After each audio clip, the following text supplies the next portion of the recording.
Hi guys, അപ്പോൾ നമ്മുടെ വരവൂർ സ്കൂളിൽ സബ് ജില്ലാ കലോത്സവം നടക്കുകയാണല്ലേ. പകലൊന്നും പോകാനായിട്ട് സമയം കിട്ടിയില്ല. അപ്പം നമ്മൾ രാത്രി ആയപ്പോൾ സ്കൂളിലേക്ക് ഇറങ്ങിയതാണ് കേട്ടോ. 4 ഡേയ്സ് ആയിട്ട് പ്രോഗ്രാംസ് നടന്നുകൊണ്ടിരിക്കുമ്പോൾ നമുക്ക് ഒരു ദിവസമെങ്കിലും പോകണ്ടേ. നമ്മൾ പഠിച്ചു വളർന്ന സ്കൂളല്ലേ. കയറി ചെല്ലുമ്പോൾ എന്നെ കണ്ടത് നല്ല അടിപൊളി കാഴ്ചയായിരുന്നു കേട്ടോ. അങ്ങനെ ഉപ്പിലിട്ടതൊക്കെ കണ്ട് നേരെ നമ്മൾ സ്കൂളിൻ്റെ ഉള്ളിലേക്ക് കയറുകയാണ്. 12 വർഷം കണ്ടിന്യൂസ് ആയിട്ട് ഒരേ സ്കൂളിൽ പഠിക്കുക എന്ന് പറഞ്ഞാൽ അതൊരു ഭാഗ്യമാണ് കേട്ടോ.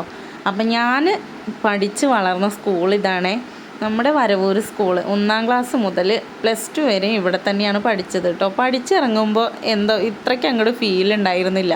പക്ഷെ കുറേ കാലം കഴിഞ്ഞിട്ട് ഇപ്പോൾ ഇങ്ങനെ പെട്ടെന്നൊക്കെ ഇങ്ങോട്ട് കയറി വരുമ്പോൾ എന്തൊക്കെയോ ഓർമ്മകൾ ഇങ്ങനെ മനസ്സിലേക്ക് ഇങ്ങനെ കയറി വരും കേട്ടോ. അങ്ങനെ സ്കൂളിൻ്റെ ഭംഗിയൊക്കെ രാത്രിയിൽ ഇങ്ങനെ ആസ്വദിച്ചിട്ട് ഞങ്ങളിങ്ങനെ നടക്കുക. അപ്പോൾ നമ്മുടെ റിച്ചോട്ടിന് ഇതേ അവൻ്റെ ഫോട്ടോ എടുക്കണം. അപ്പോൾ ഇനി നമ്മൾ ഗ്രൗണ്ടിലേക്കാണ് പോണത് കേട്ടോ. 1-2 സ്റ്റേജുകളിലെ പ്രോഗ്രാംസൊക്കെ കഴിഞ്ഞിട്ടുണ്ട്.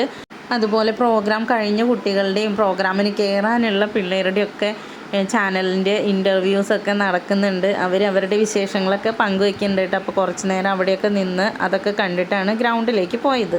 പണ്ട് ഞാനൊക്കെ പഠിക്കുന്ന സമയത്ത് നമ്മൾ സബ് ജില്ല എന്നൊക്കെ പറഞ്ഞിട്ട് എന്തോരം സ്കൂളുകൾ കയറി ഇറങ്ങിയിട്ടുണ്ട്.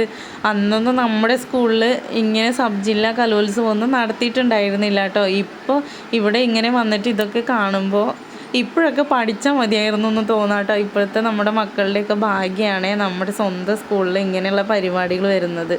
അങ്ങനെ ഗ്രൗണ്ടിൽ കയറിയപ്പോൾ ഒരു സ്റ്റേജിലായിട്ട് ഗ്രൂപ്പ് ഡാൻസൊക്കെ നടക്കുന്നുണ്ടായിരുന്നു. അങ്ങനെ 1-2 ഗ്രൂപ്പ് ഡാൻസുകളൊക്കെ കണ്ടു. പിന്നെ വരുന്ന വഴി നമ്മൾ ഐസ്ക്രീമും ഉപ്പിലിട്ടതും ഓംലെറ്റൊക്കെ കഴിച്ചിട്ട് നേരെ വീട്ടിലേക്ക് പോന്നു കേട്ടോ.